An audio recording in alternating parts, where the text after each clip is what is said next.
ધારી નવી વસાહત મહિલા કોલેજ પાછળના એરિયામાં રહેતા નગરજનો એવું એક નક્કી કરેલું કે રોગચાળો ન ફેલાય, વરસાદી માહોલ હોવાથી મચ્છરોનો ત્રાસ અથવા તો કોઈ જીવજંતુ ના રહે એટલા માટે આજે એમના ખર્ચે આજે દવાનું છંટકાર કરેલ આવનારા દિવસોમાં રોગચાળો ન ફેલાય એટલા માટે આ આયોજન કરવામાં આવ્યું. ચંદ્રસિંહ વાઘેલા મારું નામ છે.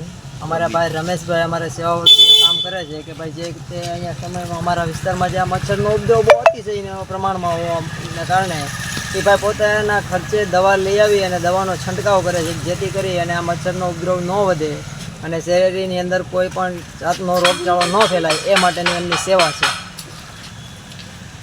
અમારા ધારી નવી વસાહત યોગીજી કોલેજની બાજુમાં નાના નાના છોકરા છે, મચ્છરનો પણ થોડોક વધારે ભરાવ છે એટલે આ ભાઈ સેવા કરે છે.